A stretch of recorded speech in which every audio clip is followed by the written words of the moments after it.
Good morning, all of you. So we are here to discuss CA Inter new syllabus applicable from May 18 for those who have registered from 1st July 2017 onwards. Paper 2 में जो syllabus introduce किया गया है law का, और IPC level में क्या syllabus, IPC नहीं, आईपीसी में क्या सिलेबस था, और अभी हम लोग का सीए इंटर जो कि मई 18 से एप्लीकेबल है नया सिलेबस, उसमें पेपर 2 में लॉ का क्या सिलेबस रखा गया है, क्या चेंजेस है, आइए उसको डिस्कस करते हैं, नया सिलेबस और चेंजेस को। पेपर का नाम चेंज हो चुका है। फर्स्ट ऑफ ऑल तो पेपर का नाम हो चुका है corporate and other law. Corporate and other law, जैसा कि नाम से पता चल रहा है, it is going to talk about two portions. एक है corporate law which is of 60 marks और एक है other law which is of 40 marks. तो नाम में आंसर है corporate and other law. Company law is of 60 marks and other law is of 40 marks. Obvious होता है कंपनी लॉ जो रहेगा वो कंपनीज एक्ट 2013 का रहेगा। पार्ट 1 में कंपनीज एक्ट 2013 में जो अटकलें लगाई जा रही थी कि क्योंकि 30 मार्क्स से 60 मार्क्स हो गया है, पहले आईपीसी लेवल में आप लोग बताइए कितना नंबर का था कंपनी लॉ? हाँ, अब वो डबल होकर के कितना हो गया है? 60 हो चुका है इंटर लेवल पे। तो अटकलें लगाई जा रही थी कि डायरेक्टर्स का पोर्शन आ जाएगा, तो वो नहीं आया। सेक्शन 1 से लेकर के 148 तक अपना सिलेबस है। चैप्टर 1 to 10 कंपनीज एक्ट 2013 में how many chapters are there? Total 29। बिल्कुल सही। तो टोटल 29 चैप्टर्स। ये हम लोग इंडेक्स का बात नहीं कर रहे हैं, हम लोग एक्ट में 29 चैप्टर्स आर देयर, जिसमें से फर्स्ट 10 चैप्टर्स सीक्वेंस में चैप्टर 1 से लेकर के चैप्टर 10 तक, सेक्शन 1 से लेकर के सेक्शन 148 तक पूरा सीक्वेंस है। सेक्शन 1 से 148, चैप्टर 1 से लेकर के chapter 10, out of 470 sections section 1 से 148 एप्लीकेबल है। 470 सेक्शन में सेक्शन 1 से 148 है। टोटल 29 चैप्टर्स में इंस्टीट्यूट ने चैप्टर 1 से लेकर के चैप्टर 10 तक आपके सिलेबस में डाला है। सर पहले भी तो कंपनी लॉ रहता होगा आईपीसी में? बिल्कुल था, 30 मार्क्स का था। उसमें सर क्या सिलेबस था? आधा था क्या? नहीं, आधा नहीं था। उसमें सिलेबस था सेक्शन 1 से लेकर के 122 तक, चैप्टर 1 से चैप्टर 7 तक। अभी हम लोग के यहाँ पर previously in IPC law first 7 chapters and section 1 to 122 were there. New chapters जो इंक्लूडेड है इंटर लेवल पे वो है चैप्टर 8, चैप्टर 9, चैप्टर 10। पहला 7 चैप्टर पहले भी था, अभी खाली 3 चैप्टर एक्स्ट्रा ऐड किया गया, चैप्टर 8, चैप्टर 9, चैप्टर 10। सेक्शन 1 से 122 तक पहले भी था, अभी पूरा 148 तक ले गया, ये 3 चैप्टर्स के कारण। चैप्टर 8 जो है declaration and payment of dividend, section 123 से 127 है। Chapter 9 accounts of the company 128 से 138 है। एंड लास्ट में चैप्टर 10 ऑडिट एंड ऑडिटर्स,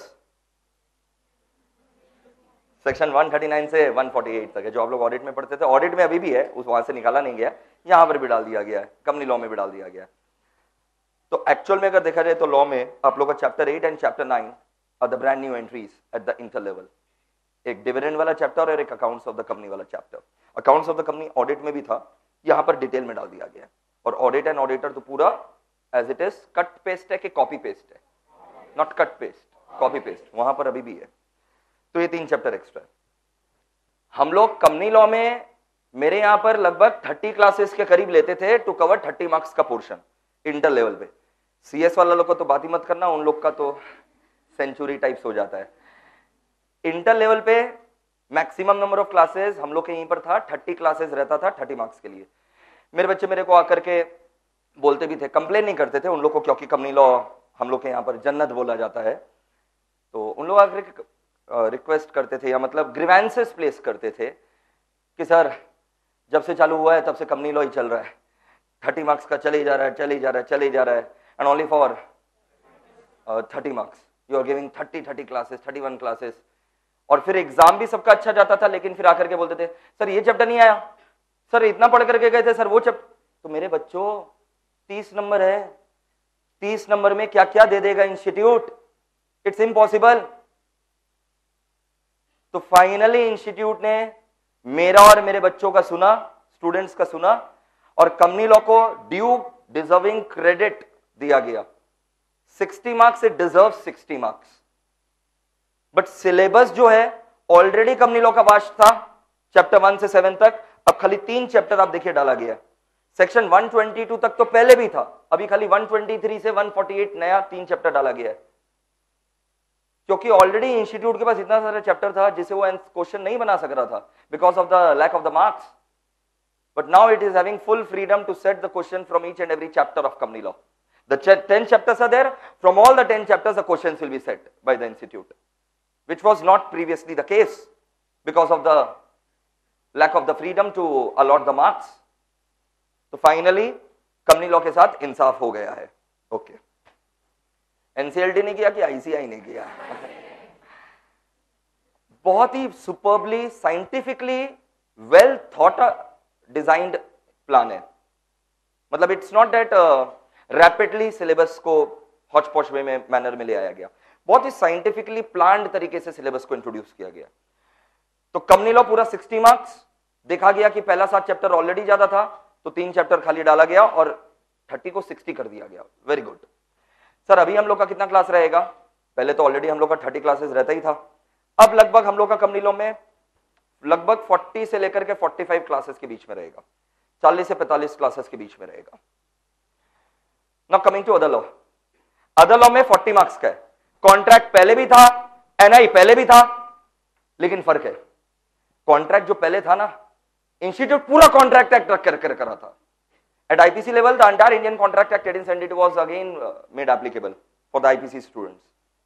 जबकि सीपीटी में बच्चे पढ़ करके आते थे, बट इंस्टीट्यूट को पता है कि सीपीटी में बच्चे पढ़ करके नहीं, पाप करके आते थे, टिकी वाला, जस्ट टिक मार्क्स वाला. तो इंस्टीट्यूट को पता है कि आप लोग सीपीटी लेवल पर कुछ सीखे नहीं होंगे, केबीसी खेल करके आए होंगे, तो इंस्टीट्यूट बेचारा पूरा कॉन्ट्रैक्ट एक्ट वापस से रखता था ताकि केस स्टडीज दे सके. बट अब क्या हो रहा है, सीपीटी लेवल पर जो लॉ का सिलेबस है, सीपीटी में जो लॉ का सिलेबस है वो एमसीक्यूज नहीं रहा, वो पूरा वेल रिटन हो गया. इसलिए कॉन्ट्रैक्ट एक्ट का सिलेक्टेड पोर्शन ही रखा गया है. Indemnity guarantee bailment pledge agency. उसके पहले तो मेरे बच्चे फाउंडेशन में पढ़ लेंगे, सीपीटी फाउंडेशन जो था उसमें पढ़ लेंगे. पहले भी पढ़ते थे, बट पहले पाप करके आते थे. अभी तो पाप करने का स्कोप नहीं है, पूरा एकदम आपको सब्जेक्टिव आंसर्स लिखना पड़ेगा. तो that is the institute has taken the cognizance and realize the fact that now foundation is having the contract act, so let us not repeat the syllabus again all over again. तो इसलिए institute ने पूरा contract act, आप लोग का favourite offer acceptance section 10, ये सब कुछ नहीं डाला. सेक्शन 123 से सीधा बिग बॉयज की तरह indemnity guarantee bailment pledge agency डाला है. ऑफर एक्सेप्टेंस नहीं है. Indemnity guarantee bailment pledge agency start from section 123 covers to section 238. NI act 1881 पहले भी था, अभी भी है, अनचेंज्ड है. 2 नए चैप्टर्स, चैप्टर 3 एंड चैप्टर 4, 2 नए चैप्टर्स ऑल टुगेदर इंस्टीट्यूट ने अपने इंटर लेवल पर डाला है. एक है general, and I congratulate institute, क्या सोच है. एक है जनरल क्लॉसेस एक्ट 1897. कोई भी सीए, सीएस, सीएमए इंस्टीट्यूट ये चैप्टर को पढ़ाता ही नहीं था, इग्नोर कर देता था. जनरल क्लॉसेस एक्ट 1897 इंस्टीट्यूट ढूंढ करके, खोज करके इसका जो सही डिजर्विंग क्रेडिट है जनरल क्लॉसेस एक्ट 1897 को दिया. जनरल क्लॉसेस एक्ट 1897 है क्या? आप लोग को पता है ना, हर एक एक्ट को अपने शब्दों को खुद डिफाइन करने का पावर है. जनरली सेक्शन 2 में डेफिनेशंस रहता है. Once we start Companies Act 2013 तो सेक्शन 2 का definition, any act has the power to define its own words, to give its own definitions. But आपको पता है, जब एक्ट डिफाइन नहीं करता कोई वर्ड को, वो वर्ड का डेफिनेशन पता है कहां लिखा हुआ है? जनरल क्लॉसेस एक्ट 1897 में. तो जनरल क्लॉसेस एक्ट 1897 इतना इंपॉर्टेंट एक्ट है जिसमें शब्दों को पहले से डिफाइन कर दिया गया है. And this general clauses act 1897 which defines the words, meaning of the words, it will be applicable on all the central acts passed by the central government, parliament of India.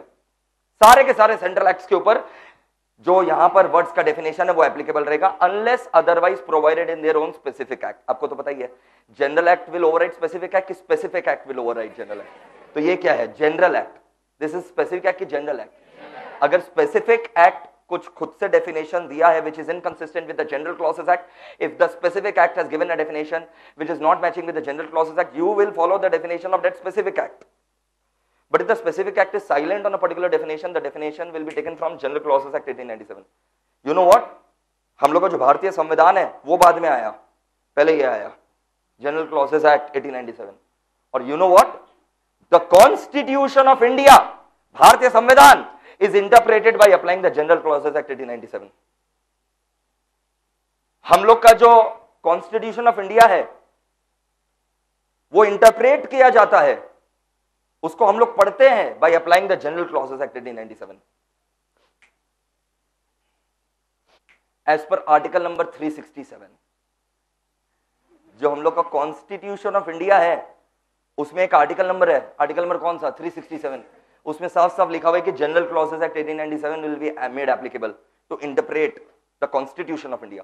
तो जब भारतीय संविधान interpret कर रहे हैं इस act से, तो इस एक्ट का इंपॉर्टेंस समझो। इंस्टीट्यूट ने पुराने खिलाड़ी को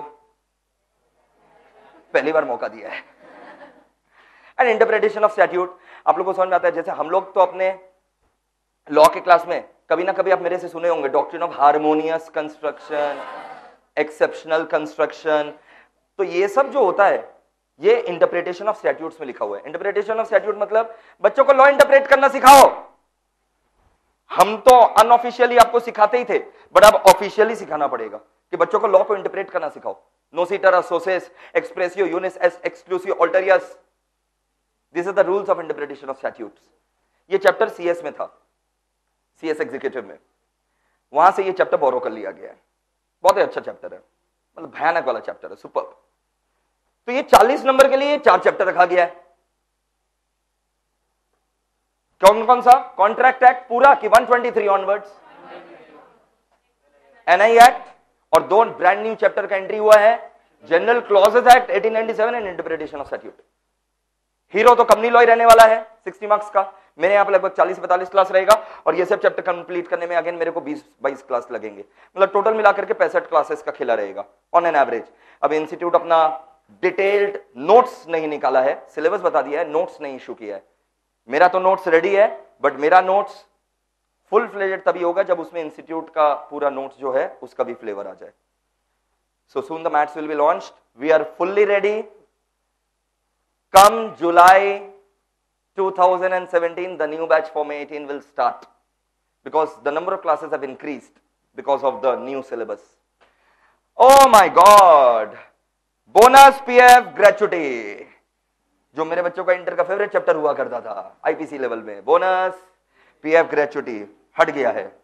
एथिक्स एंड कम्युनिकेशन 40 नंबर का रहता था मेरे बच्चों, एथिक्स और कम्युनिकेशन 40 नंबर का रहता था, बच्चे आराम से चिल मार के पढ़ते थे। एथिक्स और कम्युनिकेशन हट गया है। There are no freebies at inter level, let me tell you, there are no freebies, there are no freebies at inter level। ये सब आलतू फालतू चीज जो है ना, एथिक्स कम्युनिकेशन, ठीक है, डोनाल्ड ट्रम्प के आने के बाद हम लोग को समझ में आ गया एथिक्स काम नहीं आएगा। तो एथिक्स एंड कम्युनिकेशन है भी नहीं। और कम्युनिकेशन क्यों आप लोग को जबरदस्ती हम लोग 20-40 नंबर वेस्ट करें? कम्युनिकेशन तो institute general management communication skill सिखाते ही आपको जीएमसीएस में कम्युनिकेशन करना। So all this crap have been removed and thankfully we welcome it. So bonus PF gratuity हट गया, एथिक्स कम्युनिकेशन जो है वो हट गया, ये सब आपको पढ़ने का दरकार नहीं रहेगा। आपको खाली cut short company law 60 marks, other law 40 marks. Company law में सेक्शन 1 से 122 तक था, अभी सेक्शन 1 से 148 तक है, एंड अदर लॉ में these 4 chapters are there। This law का बात soon will be introducing final का लॉ का ऐसे ही एनालिसिस, फाइनल का ऑडिट का, एंड ऑब्वियसली इंटर का ऑडिट एंड एसएम का analysis soon will be introducing. Hope you like it, thank you, bye bye.